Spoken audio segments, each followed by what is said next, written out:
Beam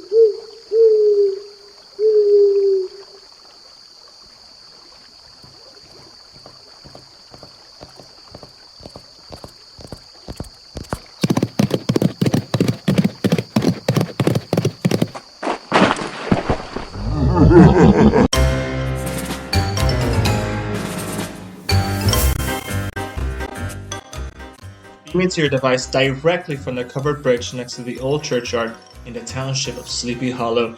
It's the Hollywood Horror Nerds, your number one source for news, speculation, and discussion exclusively for Universal Studios Hollywood's Halloween Horror Nights. And now to your hosts, Undead Ed and Alvaro, the Headless Podcaster. Welcome back, everyone. Hey, welcome back to the special Halloween episode of the Hollywood Horror Nerds. It's a great episode today. We're going to be talking Every episode is a great episode here at the Hollywood Horror Nerds. Of course. But this episode's so good, it'll blow your head off. It's going to leave you headless. Oh, indeed. So this is not going to be an episode about Hollywood's Halloween Horror Nights or Orlando's or any other haunt event. This is just a little bonus for you guys on Halloween or close to Halloween. We are so close. We're about, 2 weeks away now? At the time of recording, it's about 2 weeks, yeah. Time of release will be even closer. I'm excited for this year. It's going to be on a Friday, and it should be spooktacular.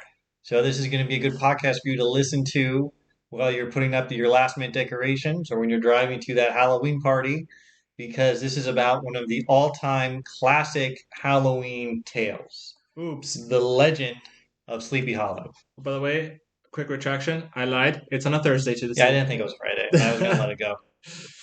No, quick retraction. All right. Let's get started. So The Legend of Sleepy Hollow, we went in depth for this one. We got very big brain and very literary, very highbrow. So we actually did some reading. Usually we just watch trashy horror movies from the 80s. And this time we read literature from the 19th century. Trashy? That's such a mean thing to say. Visual prowess. Yeah. So we'll be back, in November with a breakdown of how the haunt season went and talk about, we'll be back on the Horror Nights beat. Yeah. But for now, we're going to talk about one of my all-time favorite stories and a story that really has a lot to do with the genesis of Halloween as a holiday. It's a great story. I realized that I had not actually read the literary aspect of it in terms of the original. I had read the Disney-like version of this. The Disney version is a little different, and that's the second thing we'll be talking about. But I'm not talking about the movie. I'm talking you read about like a picture book. You read like the Little Golden Book? When I was little. Yeah, we didn't read the Little Golden Book for this episode. So the first thing we're going to be talking about is the actual original short story. And we'll talk about, it's a short story within a larger novel. We'll talk a little bit about the historical context of it, a little bit of what we think of the story itself. We're not going to spend a lot of time breaking down, the plot, because I think you know the plot. Or if you don't, you should then watch one of these movies or read the book. The book is free. It's public domain. It is. So after the book version, we're going to call it even though it's a story, we're going to call it the book. And then we're going to talk about the 1949 Disney animated version contained within The Adventures of Ichabod and Mr. Toad. And for those who have gone to Disneyland and go there first and then watch this movie, you're going to be like, where's hell? Yeah, the Mr. Toad segment is very different. We're going to be brushing over that today. If you go to Disneyland during Halloween, you will see the Headless Horsemen. If you go to their special extra ticket event. Ooh, extra ticket sounds like extra money spent, yeah. And then to conclude, we're going to talk about the 1999 Tim Burton version of Sleepy Hollow. With my favorite all-time actor, Johnny Depp. Mr. Captain Jack Sparrow himself playing Ichabod Crane. And these are not an authoritative, it's not every interpretation of Sleepy Hollow that's ever existed, but I think these are the primary three. And they kind of give you three different lenses into the story and three different mediums of the written word versus animation versus live action.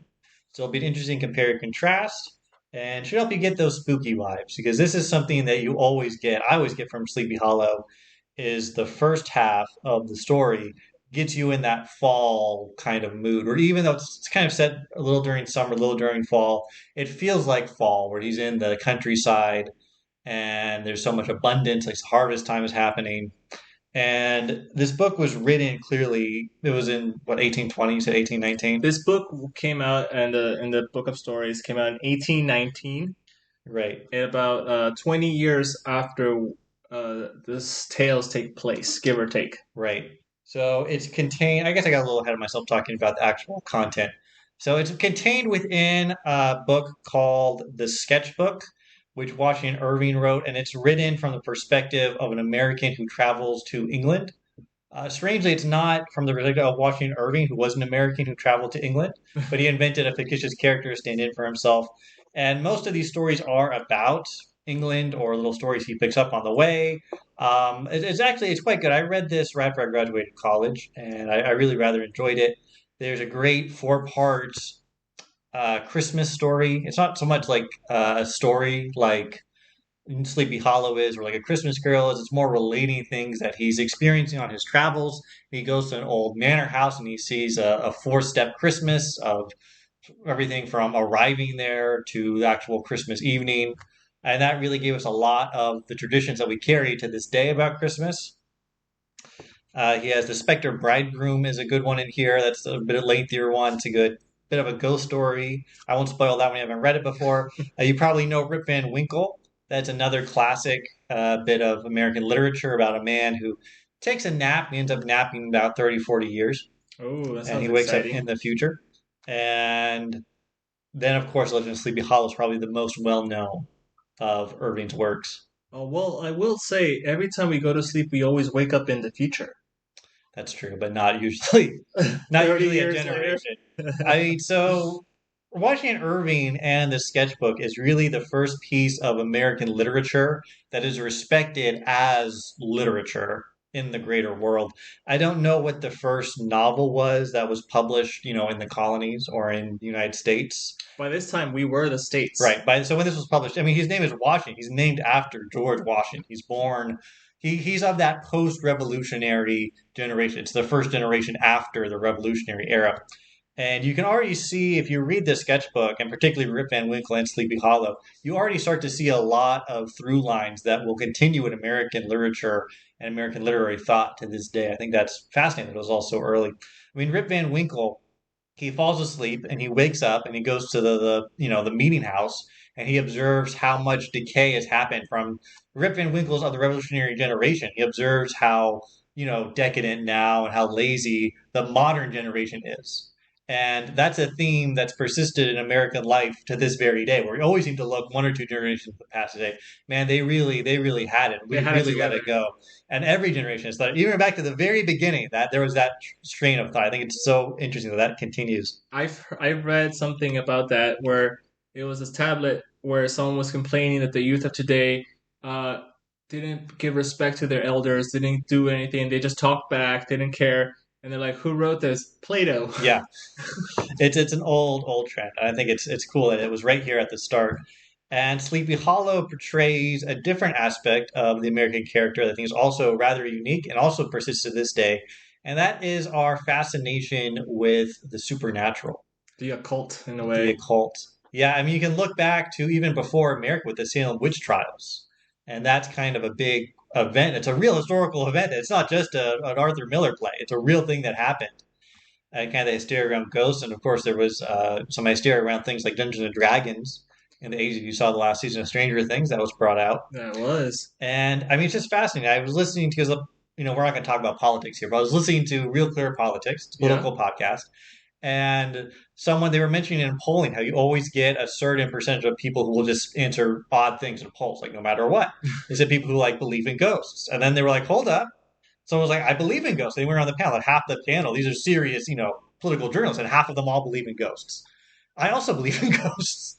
I think we don't know everything, so Yeah.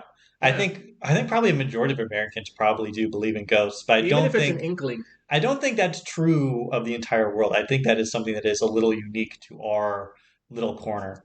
Ah. And that's something that's very prevalent in Sleepy Hollow, of course. It really plays on that, the belief of something out there. It's not quite knowable what it is. Do you think that our belief in ghosts as a whole is part because we are from the new, quote unquote new world as opposed to the old English world where everyone just knew that you built on top of the dead, in a sense. Yeah, I think it's because we're so young as a country that we think our ghosts are almost within living memory.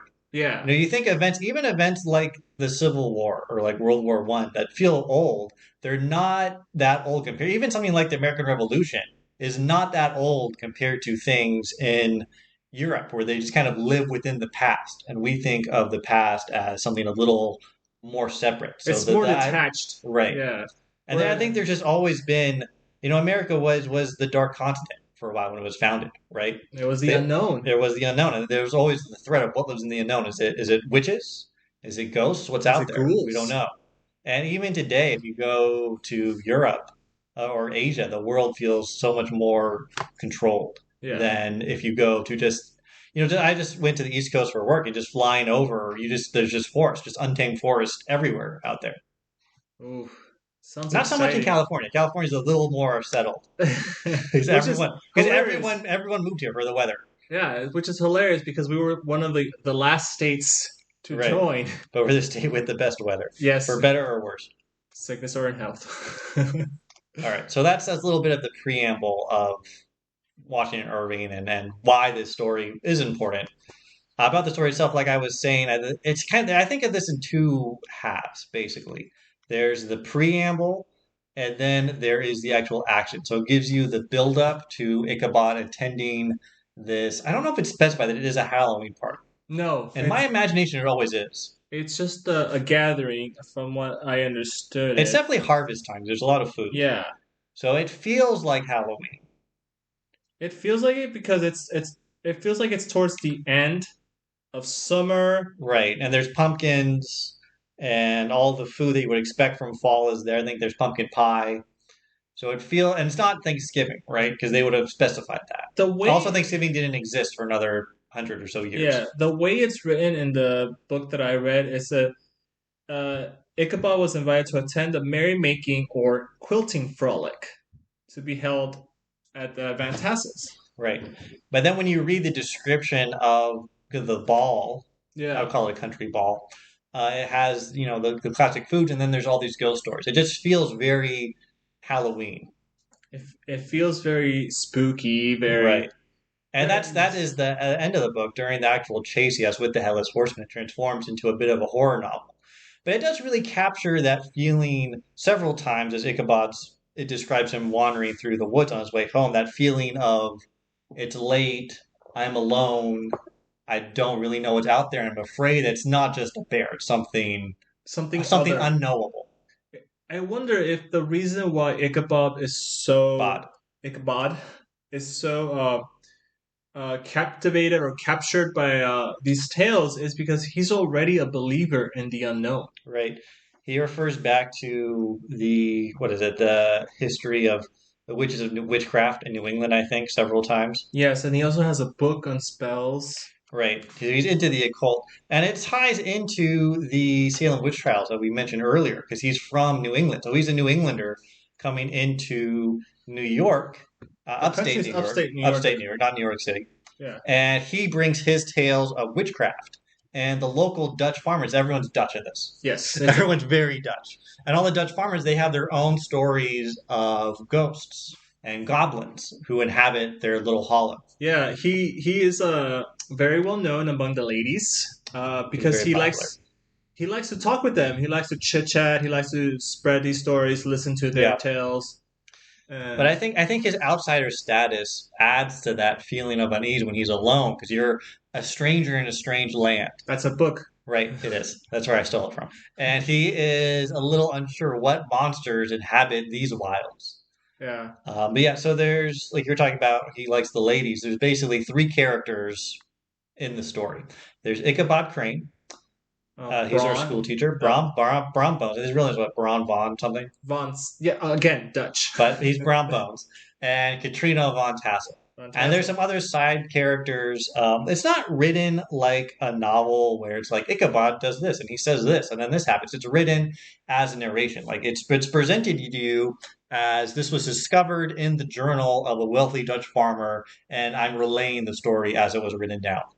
So it's not presented like a traditional novel. It's presented more like a Storytelling, right. It's like you oral sit down and you're history. listening to oral history, but written Yeah, down. it's like you're listening to Grandpa talk about when he was young, kind of way. Right, right. And I mean, it's very So well written. the three characters are very well presented, where you do get a good sense of who they are. They're a bit archetypal, but that works, I think, in this format where you understand Ichabod. He's lanky. He looks like a bird. He's A tall, skinny crane. guy. He's a And I crane. think what's so curious about this, especially because this is one of the first American stories that endures, is Ichabod isn't a heroic figure at all. If anything, he's He's the he's a bit antithesis. villainous. He Yeah. really is. Where he loves to flirt with the ladies, but not because he cares about the ladies, or even because he wants to be with the ladies. He wants the wealth and he wants food. He's a glutton. He is a He's an glutton who absolute glutton. I was talking with Undead Ed earlier, and one of the things I had said is, my boy Ichabod, all he thinks about is food. Yeah, and that really we'll talk about that more because they really bring that out in the Disney version as well. But yeah, that comes up a lot. That he's always being nice to the schoolboys who have the moms who are good cooks. Or the sisters Because who are great at giving them food. right, right. And it's funny because I feel like in modern storytelling, if there's a guy who's always trying to get with women, it's because he wants to get with the women. And Yeah. it's curious that in this story, he's after the women for what he can get from them, not for them. The women themselves are not the prize. No, it's the food. Right, right. It's almost feminist. Sort of. This is Sort of. well before that was a concept. And Katrina is very coquettish. Yes, it's You'll never read the word coquette more than you will reading Sleepy Hollow, it's but it works. It's not as feminist, but it works. she is the only daughter slash only child of the richest man in the Hollow. Yeah, and she has what's interesting. She is a character. She has agency in the story. She's not just the prize of the American computer. She has her own designs, and that really plays into the plot as how she's kind of playing these two men off each other to get what she really wants in the end. Yeah, and it's great because in the story though her character isn't as fleshed out though. It's all from Ichabod's point of It's view. all from Ichabod's point of view. Yeah. So her He's the char- one you're following. Yeah. So her character So isn't you fleshed see out. her from his point of view, but again, she does make her own decisions in the story. Yeah. She's not just there Yeah. to be pretty and have money. Which I mean, she could because she has all this money. Right. A lesser story, that's all that the story would be. And Brahm's a bit similar, where he's also not a one-note character. He's presented, because you're seeing this from Ichabod's point of view. So he's the one that's competing for Katrina's affections. So you would assume, oh, this is the villain. But when you stop and think about it, I mean, he's a bit of a prankster, but he's not a bad guy. No, the way I thought of after I read him was uh, at first after I watched all the other iterations of him and then I read the story, and when I was reading the story I was like, oh, Braun is such a bully in a way. But then I read this, I'm like, no, he's not a No, bully. he's not. He's not a bully. He's a very nice person in a sense, but he's also very jolly. He's pranky. He's a prankster. He's a prankster. He likes Yeah. to run pranks on Ichabod. Yeah. And that's Because just- he's competing with Ichabod, and Brahm's a very tough, old-fashioned country boy. And it says at some point in the story he would rather just fight Ichabod in combat and be done with it. But the modern world doesn't allow for that, so he has to. He instead of fighting Ichabod, he pulls pranks. yeah. He has to battle him in the way that he is acceptable in society. Right? He can't do duels Not anymore, because that unfortunately. didn't work out for Aaron Burr and Alexander Hamilton. I was thinking about him when I was saying Yeah. that. They're not in Jersey in this one; they're in New York. Oh, which Joycey? But yeah, So those are our characters essentially, and then the thrust. I mean, then the second half, not really the half, but the end of the story, of course, is the great chase with the Headless Horseman.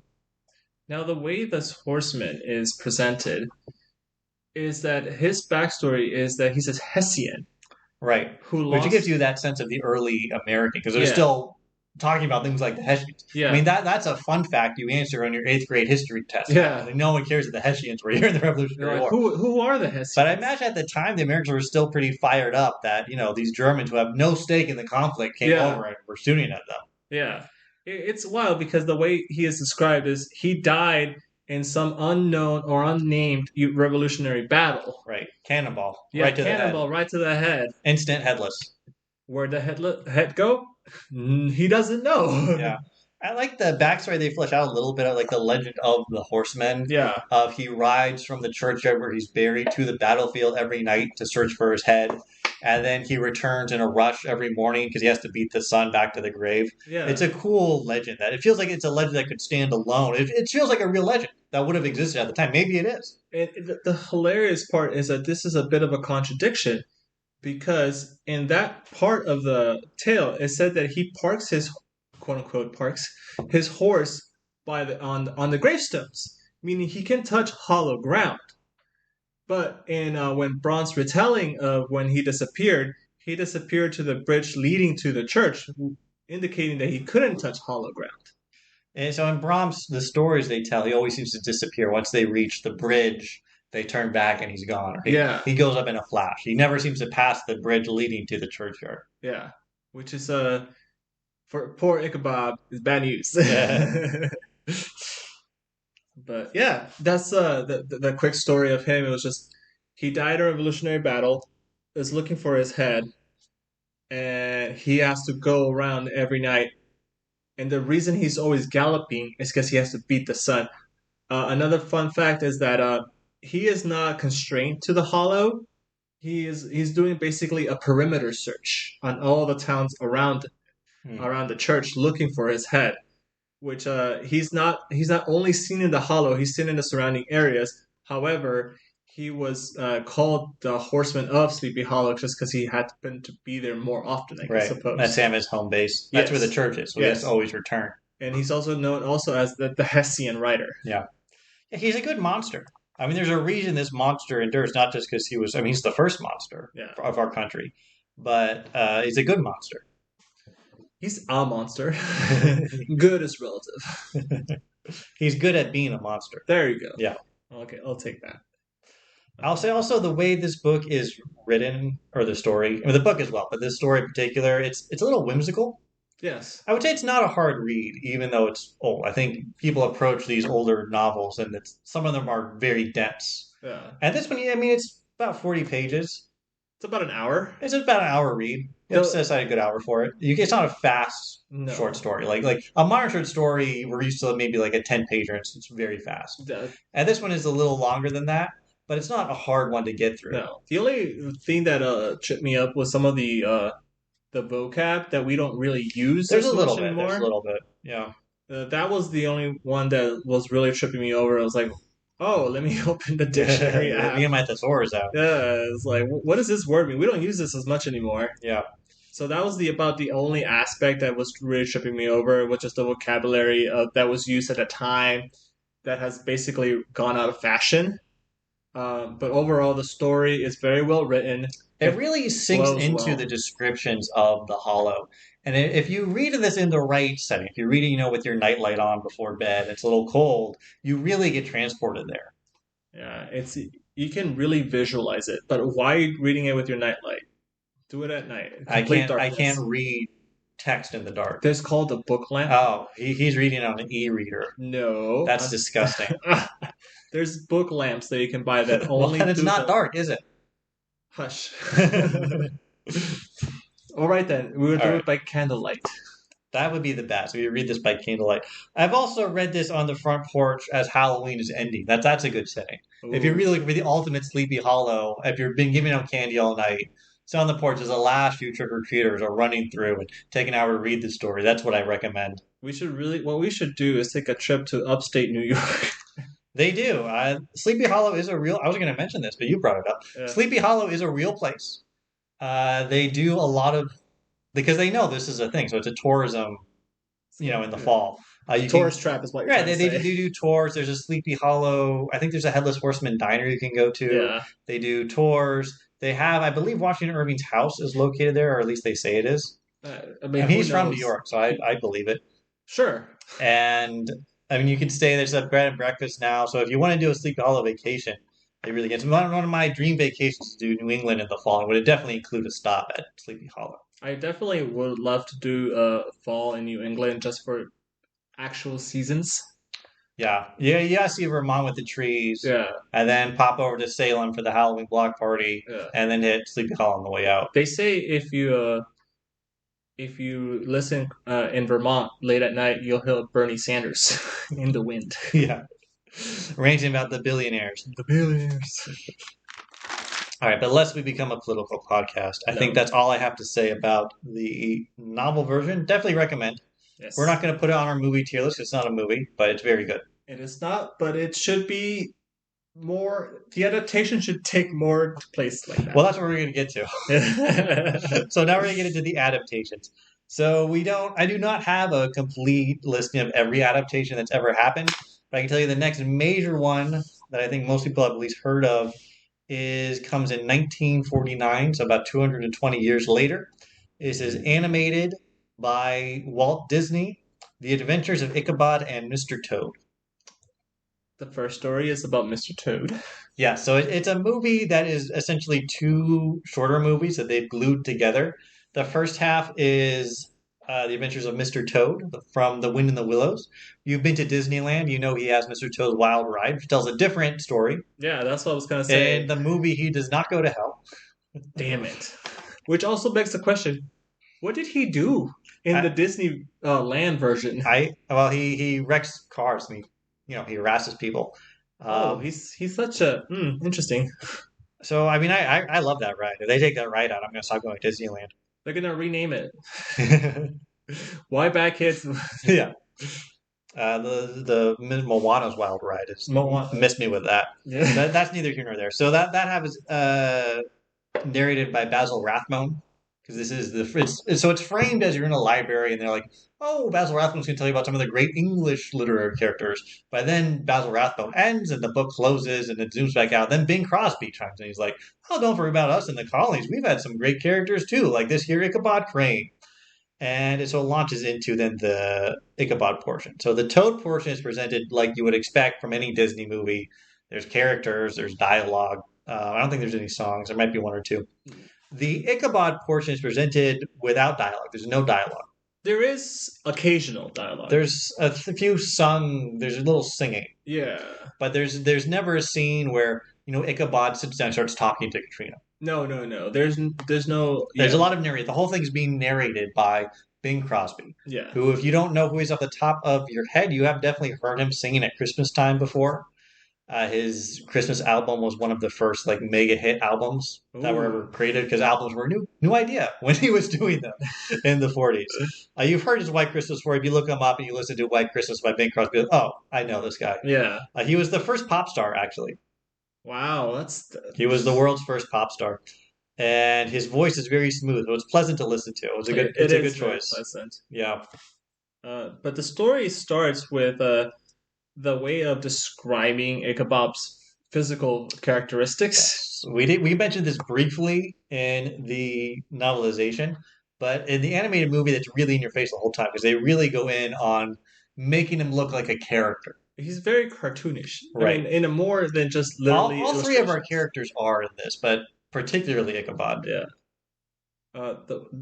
The way you can picture him in your mind reading the book, and the way it's presented by Disney, it's the same and then some in a way.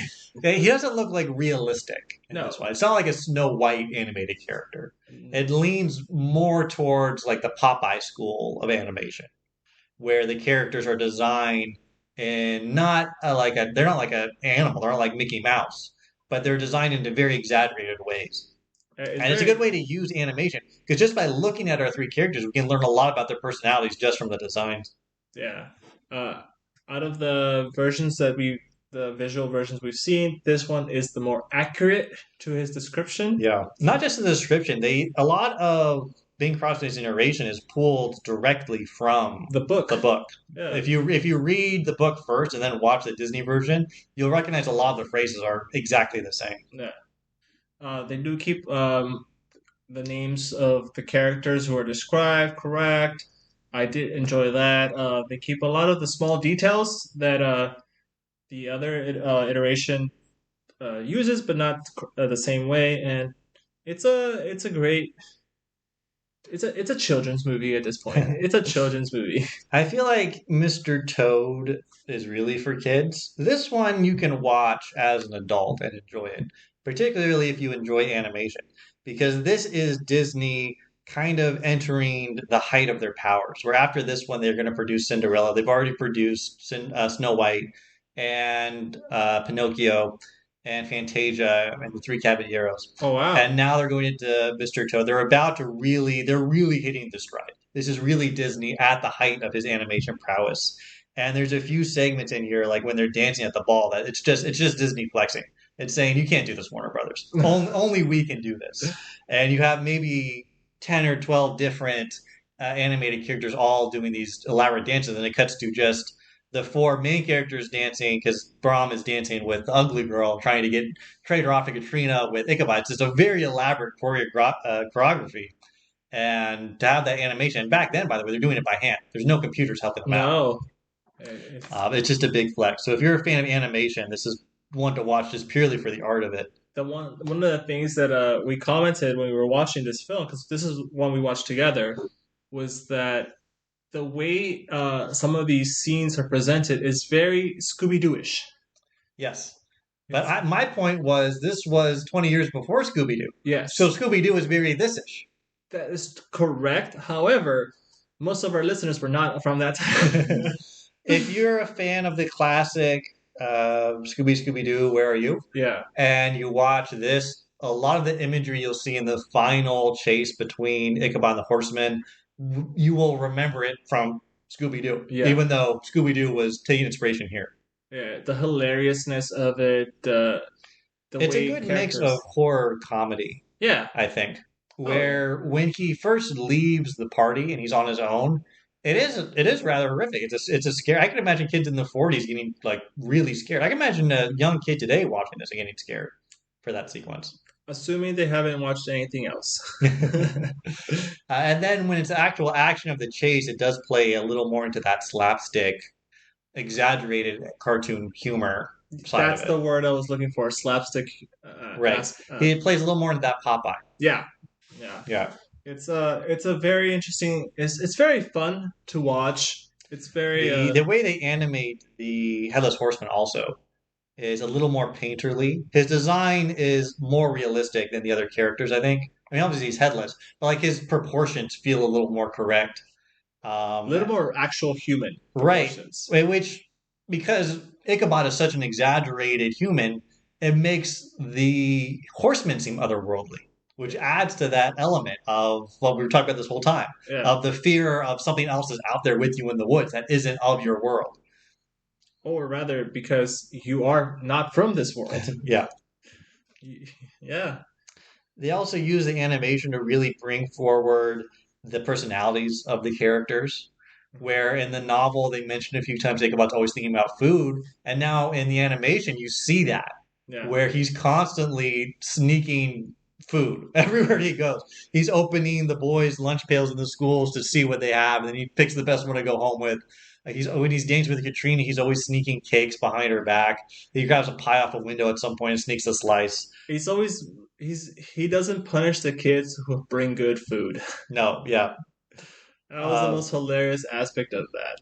You also see more of Brahm's pranks. You see more of the competition between Brahm and Ichabod as well. In the novel, it's just kind of alluded to that they're competing. Mm-hmm. But here, there's a whole sequence where you actually see the competition. Again, it's more of that Popeye style of animation where at some point Brahm's on a horse and Ichabod runs faster than the horse and run to beat them to the home. It's a little goofy, but it's fun to see that competition brought forth, and then you get more of the characters' personalities based on how they're competing for Katrina's affections. Yeah, their battle for their amour. Right. I will say in this one, Katrina's personality is diminished. She loses that agency she has in the novelization. Yeah. Because it cuts out. So in the novel, at the end of the party, it's revealed. It's not ever explicitly stated because the guy's like, well, I wasn't privy to the conversation. But here's what we can surmise. Ichabod left very quickly and he was upset. So it's surmised that Katrina was just using Ichabod to make Brahm jealous so that Brahm would agree to marry her. Yeah. Which is hilarious because Brahm already wanted to marry her. Right. But I think he was dawdling. And she was like, let's speed this up. Yeah, because he realized that, you could lose me. Right, right. You have real competition. Yeah. And that whole element is gone. That whole scene of he's leaving upset, that just doesn't exist. Yeah, and this version of it, he leaves because the party ends. Right. The party just ends and he goes. There's The none food of is the gone. right, he's done. Once the food is gone, Ichabod's gone. It's also a bit relevant to the actual plot because in the novel, it's important that he lingers. It says the hills are alive for a little bit more with all the Dutch farmers and their families returning home. But Ichabod lingers at the party, so when he returns home, everyone else is already home. He's the Yeah, only one out there anymore. yeah. And It's this one, I guess he's just taking a different way home. that, or he lingered and still did not have that Yeah. conversation with her. He was probably eating the food in the kitchen. They also changed his ending. So again, in the novel, it's a little unsettled. It said, well, the old Dutch wives believe his spirit. He was spirited away to the spirit realm. He still haunts the old schoolhouse. Yeah, But then there was at some point some guy came to Sleepy Hollow and said, oh, he became a lawyer and then a judge in New York. yeah. And in this one, it's the guy comes to Sleepy Hollow and says, oh, he married a wealthy widow in an adjacent county. No, it is believed that he married a wealthy widow. Or the Dutch wives still believe he haunts. Yeah, the schoolhouse. schoolhouse. Yeah. So in both iterations, it's left to unknown what actually Right. happened to him. What is known is that the following days ahead, they found his hat. It was trampled. And a smashed pumpkin. And a smashed pumpkin. The smashing pumpkins. The novel also has a line about Brom Bones looking very knowing and very satisfied whenever someone mentions the pumpkin, which is implying, of course, that he was the horseman all along pulling a prank. Yeah. That is also removed from the animation. The animation leans a little more into maybe it was a real Headless Horseman. Yeah. Which I think is good for kids. Because the kids like that. Yeah, they like serious. And it's a little too advanced to understand the intricacies of Katrina's game she's playing for the children, I guess. Because children don't know about No. romantic love. They should not. It's something they see on TV. Yeah. They haven't experienced the coquette playing them off to get her Brom Bones. The play on words. Yeah. Yeah, but yeah, that's the Disney-dyed version. It's spooky, yet still Disney. and It's very Disney. cartoony. Look, if you're a Disney fan, you should have already watched this. What are you doing to yourself? If you're not, you're just a Halloween fan. This is like the Disney Halloween thing that is worth watching. Not like Halloween Town. Oh, how dare you? And Night Before Christmas is a Christmas movie, so it doesn't count. Halloween Town is an amazing. Well, that won't get an F on my tier list. Wow, it's gonna be on the top 20. So if we separate, yeah, we're gonna move it to number one. If we separate out Mr. Toad, and we're gonna put this on our tier list. No, it is not enough. I feel like. Let's wait. Well, we'll pull it up at the end. Yeah. We like to actually have the tier list open for that segment so we can debate. And it confuses some of our listeners that S is above A, but that's standard tier list terminology. Because it's S for Supreme. S is above A in a tier list. It's like the little ones that are a little extra. Yeah. All right. So I think that's all in the animated version. I would say give it a watch if you have Disney Plus, or it's also don't tell Disney lawyers, but it's on YouTube. You can just watch it. It's open domain. Yeah. It's not. No, yet. it's not. It's not for another 20 years, but the mouse is not gonna let that thing go. They haven't caught it yet. You can just watch it on YouTube. I think that's one of the glorious 480p. I'm pretty sure that's one of their stories that they don't care. Yeah, because I know people are really coming in for the Mr. Toad. Oh, I think it's funny. This is a sidebar, but I think it's funny that they've never done a proper Headless Horseman attraction. And it seems like a natural fit to have like a roller coaster of you're being chased by the horsemen through this spooky Sleepy Hollow setting.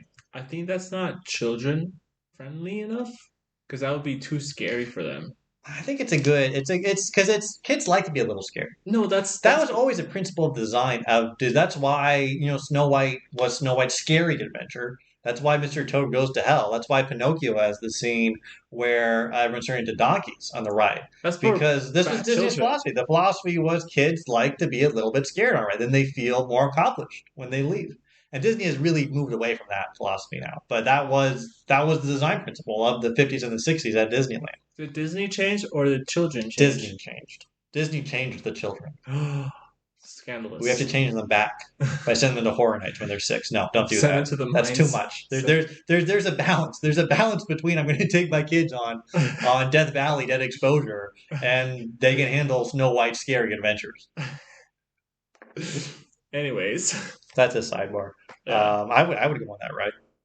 All right, so we're gonna go now to the Tim Burton iteration of this classic This tale. is the most modern, released in 1999. Yeah, 25 years ago. And it is by far the largest departure.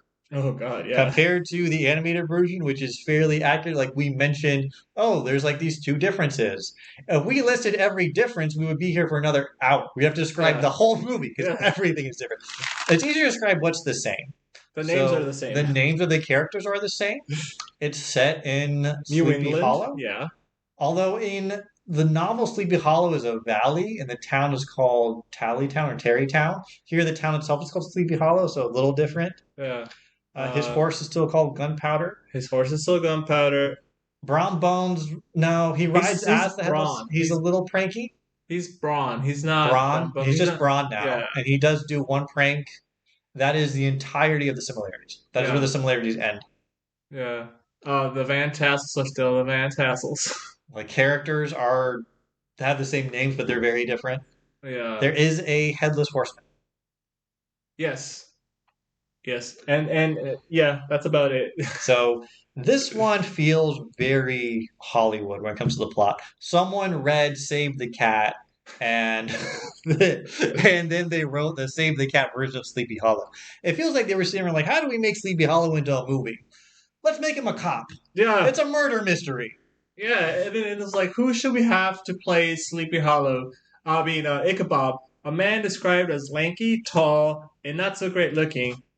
Johnny Depp, the hottest actor in Hollywood. I took some notes about this. I thought, how did we end up with this Sleepy Hollow? Let's first of all, let's talk about how it's different. So, like we mentioned in our little jokey, Ichabod Crane, instead of being a school teacher, he is a police investigator in New York City, and he's sent to the town of Sleepy Hollow because people are being murdered by decapitation. Yes. I think when he arrives, there have been 4 murders. From 4 deaths, 5. No, 4 graves, but 4 graves, but 5 that's a twist. Yes. You don't reveal the twists. Sorry. So he goes up there, and then this one, there is no...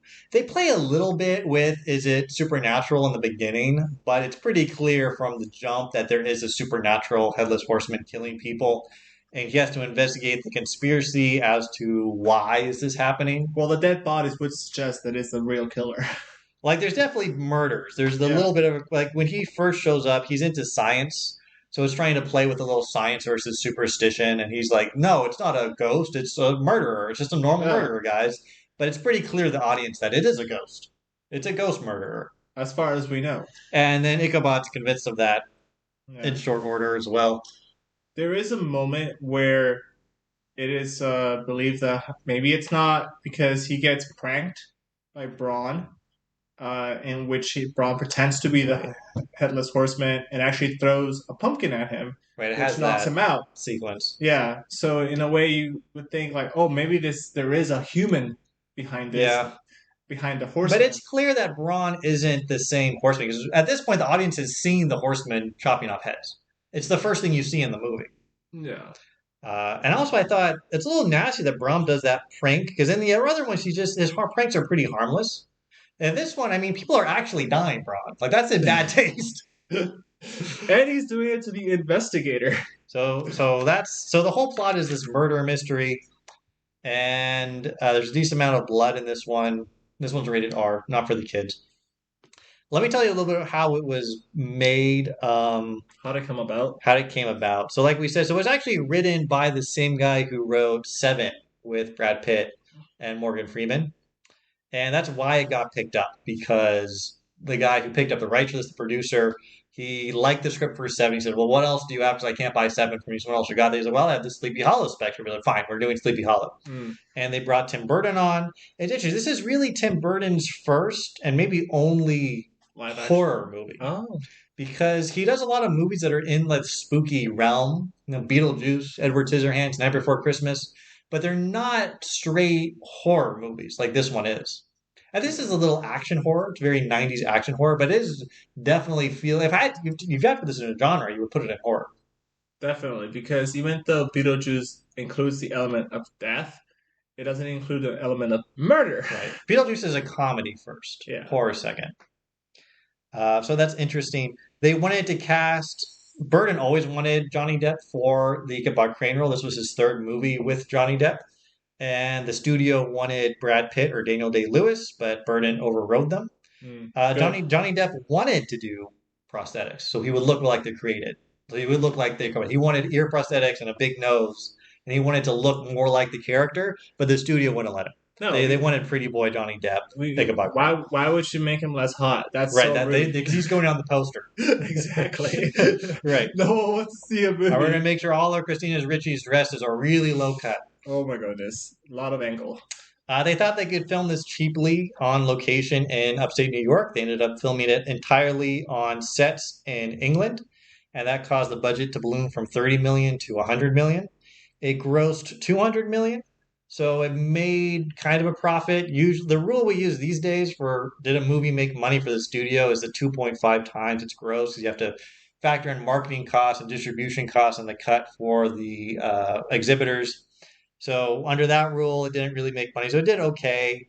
The reviews also mixed to positive. It wasn't a total flop. It wasn't a total flop, but it wasn't a big hit. Yeah. It did, however, win an Academy Award for Best Art Direction.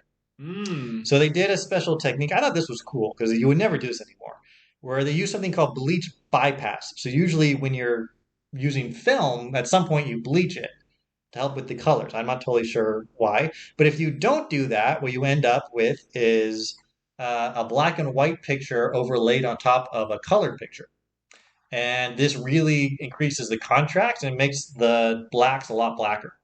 Oh, and that's what they did for this entire movie. It was an actual physical process. It wasn't someone on a computer changing the color gradation. So you would never see this done again. And for that, it won Best Art Direction. The art direction is, for me, the highlight of this movie, where this one really gives you that spooky Halloween vibe the whole time. Yeah. It is very Tim Burton, where it is those dark darks and the bright whites, which he used this technique to really create in live action. So if you're Tim Burton, if you're a fan of his visuals, it's worth watching for that. He made this kind of as a homage to classic horror. Interesting. How so? He was really homaging the Hammer films. So if you don't know about Hammer, I recommend you watch Svengoolie Saturday night on MeTV, and he runs them a lot. The Hammer films, it was a studio in England in the 50s, and they were trying to make some money, as studios are. They're like, well, we don't have any intellectual property. What's free? And they're like, Universal has Dracula and Frankenstein, but the rights to Dracula and Frankenstein are public domain. Yeah. We'll make our own Dracula and our own Frankenstein. But they'll be gorier and a little more provocative. And they launched the careers of Peter Cushing and Christopher Lee, who would both go on to play villains in Star Wars. And Christopher Lee is also in this. And that's why Christopher Lee has a cameo in this. Exactly, because this is designed as a homage. The way that you have the bright red blood, that's very Hammer. That's very Hammer coded. Though I will say, now that you brought up Christopher Lee, there's a lot of actors that are A-level actors in this film. Yeah. Johnny Depp, of course, but you also have Christina Ricci. Christina Ricci. Who does he play in other films that people would know? I only know her. I know her. Oh, yeah. But I don't know what movie she's in. Yeah, Christopher Lee, of course. Christopher Lee. Dumbledore is in this. Second Dumbledore, as well as Harry's uncle, Mr. Dursley, is in this movie. Yep. Michael Gove, who played Alfred, and then Tim Burton Batman, was persuaded to come out of retirement to play the notary in this movie. Yes, and then also, not a great person in real life, but the actor who played Jeffrey Jones. Jeffrey Jones, who was very creatively cut out of Beetlejuice 2 while preserving the character. If you haven't, I'm not going to spoil that one. If you haven't seen it, it's worth. Beetlejuice 2 was great. We love that movie. Yeah, but it was like as I was watching it, because I realized as I was watching this film, I've seen this as a kid. I just didn't realize it was this movie. By the time they made this, Tim Burton had some real cachet and he had some weight to throw around, and he threw it around to get these actors and to get more of his artistic vision. The whole thing with the windmill, the big windmill finale, that's obviously a Frankenstein homage. Oh, yeah. And that was a real windmill. So he had made Mars Attacks before this, and he used a lot of CGI in that one, and that was poorly received. because CGI wasn't what it is now. It didn't look great. It looked fake. Right. So he said, for this one, I want to go back to using real effects. So Practical. the horseman effect, that is CGI. That's actually Ray Park, who also played Darth Maul, plays the headman in this one. Oh wow. And they just put a blue face mask on, full head covering, and they just CGI'd him out. It looks pretty good. That CGI is well done. And pretty much everything else is a physical effect. I was gonna say, how do you make it safe for the actor who has to be the writer, considering he has to have his face covered? Yes, a computer. Yes, and that's the great way. That's That's how they figure it out. Yeah. So Ray Park is playing the Headless Horseman. When he retains his head, it's Christopher Walken.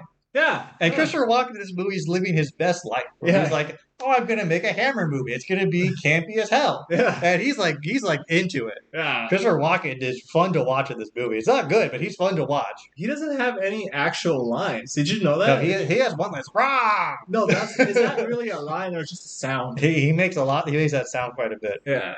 Oh, the other sound he actually makes is the shushing. Yeah. Shh. And then roar, and that's it. Yeah. So Christopher Walken, he's in maybe 2 minutes tops, because usually the horseman has no head. You have a flashback. Yeah. But he makes the most of it. There are no small parts when you are Christopher Walken. Christopher Walken is a large actor. He makes his presence known.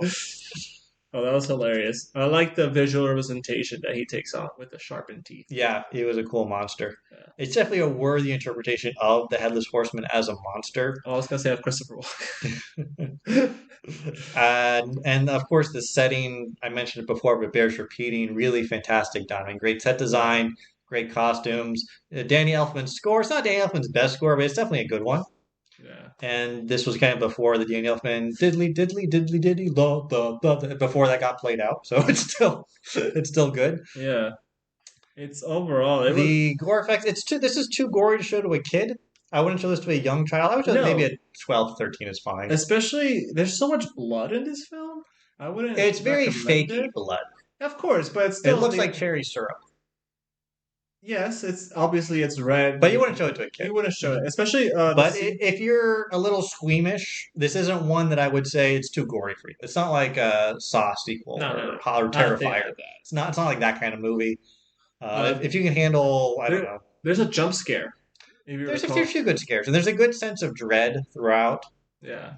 So it does a good job on the horror front. It looks very the whole time. This is my entire take when I was watching this film.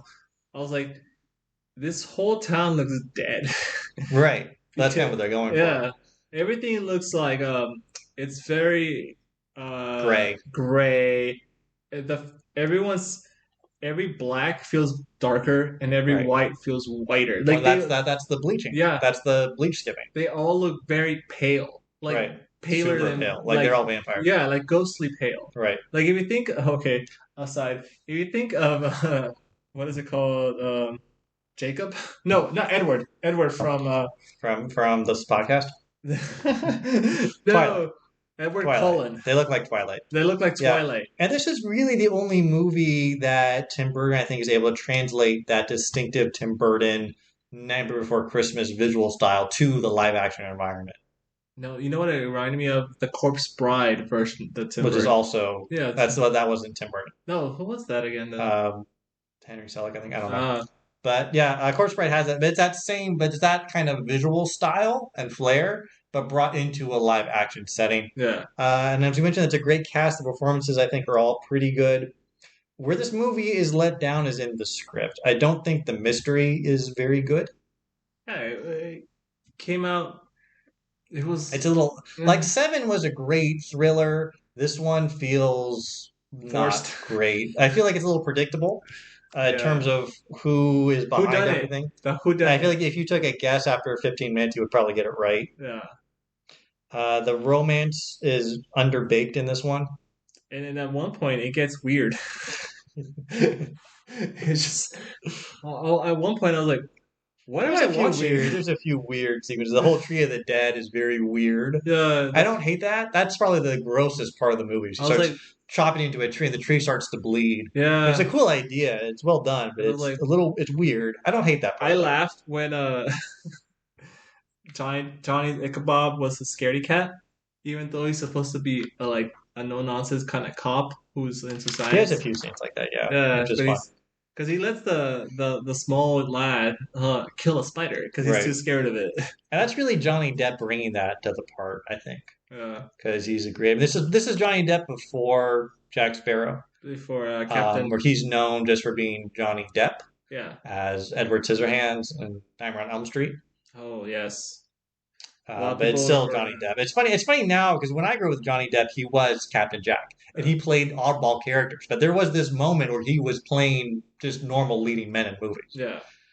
This is also when Johnny Depp looks like what we picture Johnny Depp looking like. Because when I first saw Nightmare on Elm Street, I didn't realize it was him because that's when he was way younger. Right. This is now when You recognize him in this. now you really recognize Yeah, it. and he does have kind of that inflection. He has.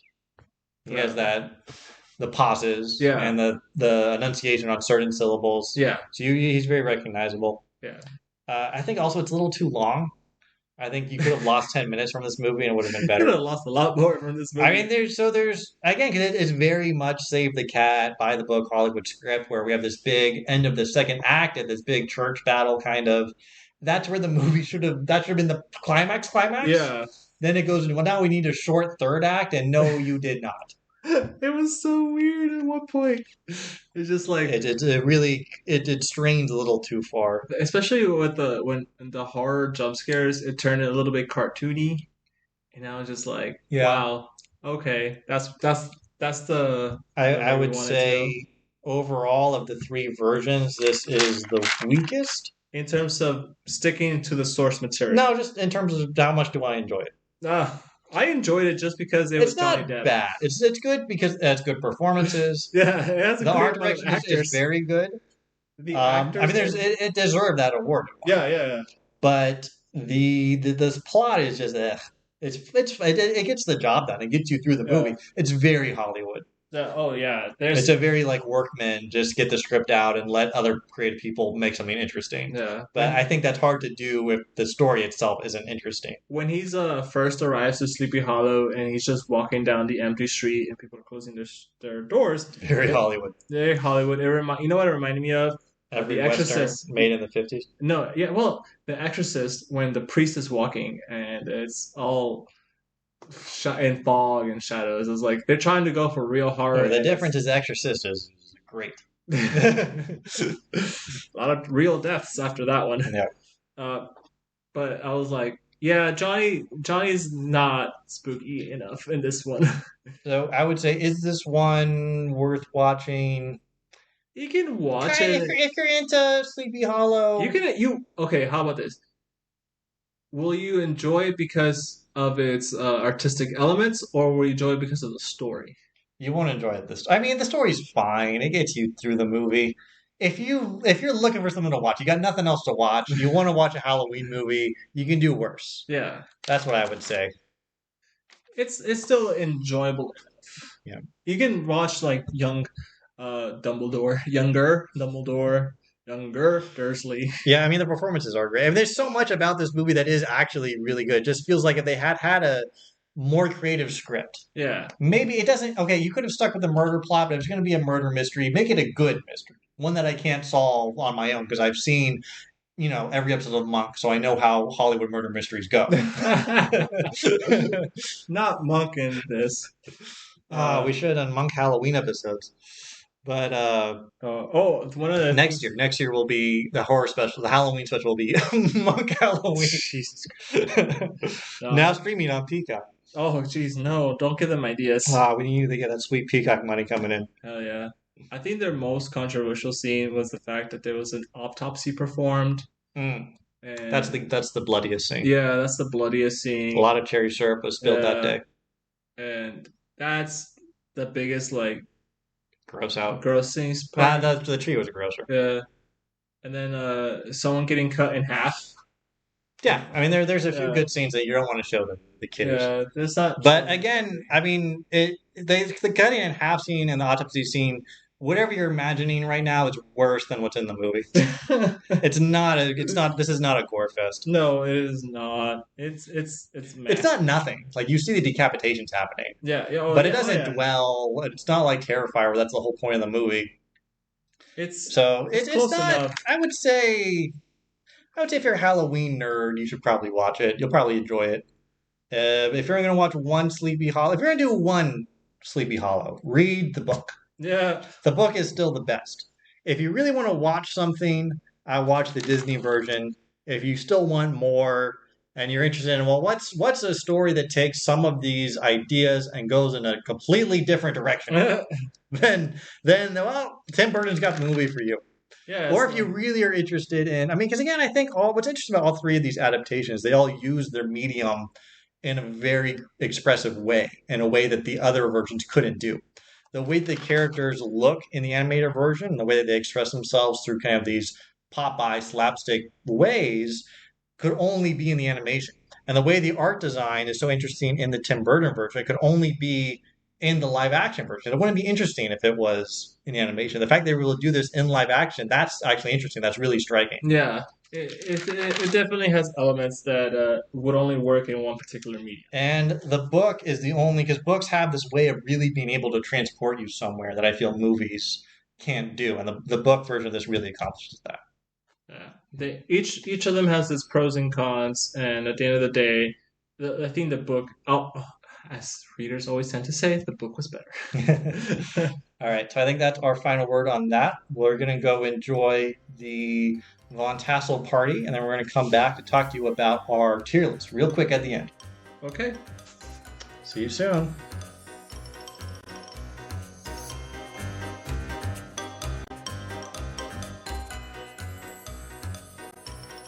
Wow, that was such a great party. I am stuffed. Oh, like the pheasants? I particularly enjoyed the geese swimming in their own gravy. Ooh, and what about the goose? The pheasants. The pheasants. Put snugly into bed in a comfortable pie, tucked in with a coverlet of crust. Delicious. The ducks pairing cozily in dishes. Snug marinated couples. I especially enjoy the decent competency of the onion sauce. Oh my goodness, you're making our listeners' waters drool right now. But we did not tarry at the Von Tassel's party because we had business to attend to. And that is, of course, placing 2 new movies onto our tier list. We haven't seen the tier list in a long time. And our listeners really hate this segment, but I like it. We will make sure it's up to date when they see it next. So just to be clear, the tier list goes from S to D. S is the best, and then A, B, C, D. It's the worst. Just for comparison, to kind of understand, S right now, our only S movie is Silence of the Lambs, and our only D movie is Black Christmas. Everything else has fallen in the middle. And again, this is available in our bio if you're looking for a ranking of horror movies to help select your own viewing habits. It's this little service we provide for free. Yeah. It's great viewing and visually interpretive. So let's talk about where these 2 movies we talked about today stack up. We're not talking about the book version. That would be a separate tier list that we do not have. All-time horror books. Let's go in the order of the 2. So the Disney version first. Disney version first. My instinct is B. First of all, that has to answer the movie. Is this a horror movie? Well, Silence of the Lambs got on here, so... Silence of the Lambs has... Any movie we watch goes on the tier list. That's the rule. Well, Silence of the Lambs is the real horror, which is people are the biggest horror. Okay. I'm pretty sure the headless man chasing you over the covered bridge is scarier than, erudite man, locked in prison. You answered the box. All right. So, I don't think this is S-worthy. No, it's not S. I mean, because it's too short. Yes. It's too short. And even if it was not short. Original. Even if it was short, if it was done well. Oh, it's done well. I just think it doesn't have enough thematic depth to reach that level. And it doesn't grab you like some of these movies in A do, and it doesn't innovate in kind of the same ways. Like I said during the discussion, this is Disney at the height of their power showing off a little bit. Yeah. But a movie like Pinocchio, in terms of animation, innovates a lot. Snow White innovates a lot. Even Cinderella, to a degree. This one's not really innovating. It's just them just flexing. Look what we can do. We're so good at it at this point. It's a lot of technical skill, but doesn't have that creative next step that would really push it into that A. You also don't really connect with the characters in the way that something like Krampus or the Babadook really it feels like you are those characters or you know them. Even though this one does such a good job of making creators expressive, just I think it's almost a shortcoming of the medium. Yeah. You do not have that same emotional connection. You're enjoying this one almost more as an intellectual standpoint. If I can really appreciate the artistry that went into this. Yeah, you don't really get Baba shooked Yeah, right. as much as the other ones. Maybe it could go low A just because of the influence it had on stuff like Scooby Doo. No.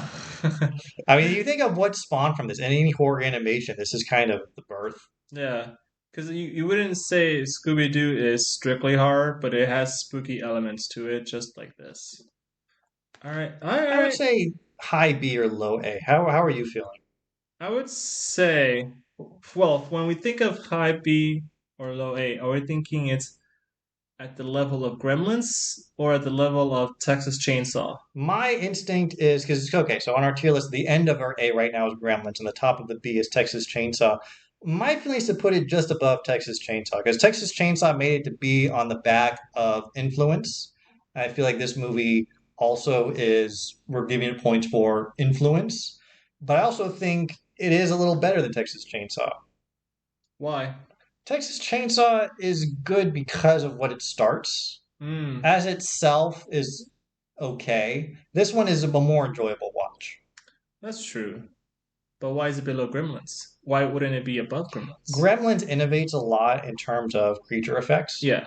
And I feel you do. I mean, Gremlins has some weird moments, but you do connect really that relationship between the main character. You don't connect to the kid. I don't even remember his name. Oh God, no. But the relationship that the kid has with Gizmo, anyone who ever has a pet as a child, you feel that connection. You imprint yourself onto that, Yeah. and that really brings you on the emotional journey. And Ichabod Crane just you don't. I've never tried to seduce a coquettish country daughter because I wanted her family farm. I just don't connect to it the same way. No. All Even if right. you connect a little bit in terms of the fear of the backwoods experience, again, which is why it's a good story, but you don't connect to the character the same way. Does that make sense? You don't get that Yeah. emotional resonance. All right. Then I would put it below Gremlins then. Yeah. So let's see. You guys weren't expecting Gremlins to make an appearance today. Should we call it Ichabod and Mr. Toad? The Adventures of Ichabod and Mr. Toad. Yeah. Ah, that's what it is. That's the proper government name. Ah, got it. All right. And now for a Johnny Depp version. Yeah, this is going to be lower. I want to put this. It's not Black Christmas tier. It's not B tier, but probably bottom of C. Why? Because I mean, we did praise it a lot, but so right now our C tier is only Megan. But Megan should have been higher. No, I'm just No, kidding. and I just feel like Megan has problems, which is why it's C, right? Like the emotional connection is rushed. I mean, Sleepy Hollow really only has the art direction going for it. I mean, so you could say that again about Ichabod and Mr. Toad. No, I said a lot of good things about Mr. Toad. I felt like I feel like the performances are good, the art direction is inspired. The plot's just such a letdown. It's almost boring. Hmm. It's so formulaic. But the party was nice. It looks nice. The party looked better in the animated version. It's a lot more lively. It's a lot more food. Yeah. It's a lot more correct to source material as well. Yes. I don't know if we need to. I feel like if there had been more true to source material, the plot would have been better. Yeah. But this is such Hollywood by the book murder mystery that the only thing you're watching for is the art direction. And Johnny Depp. Right. The performances are fine, but the performances are only in service of this, by the book police procedural plot. All right, I'll give it to you. However, I will put him above You Megan. put it above Megan. Megan was your pick. Don't. I will put him above Megan just because I I'm feel fine with like that. it It's more artistically inspired than Megan. yeah. Megan, I think, is a tighter script, but it doesn't innovate in the same creative spaces that Sleepy Hollow's trying to create in. Yeah. All right. Well, And that will also, by the way, for the scheming tray at home, it puts it one below Jaws. which I think is fair. Jaws was That innovative. feels fair. It feels like Jaws is a better movie. Jaws also started a lot. It innovates a lot. Started a whole lot. Also, Jaws was one. If you remember that episode, it didn't hold up. No, We didn't think it held up that well. It was too long. But also, it's probably with Sleepy Hollow. But it does. It feels like it's better. One aside from speaking of Jaws is that in our last adventures to Horror Nights, we actually got to see the lagoon without water. Yeah, I was scared. That was scary. Very scary. Best part of the terror trail. Only part. That was good. All right then. I guess that's gonna do it. So everyone out there, have a happy Halloween. Spooky Halloween, and stay scared out there.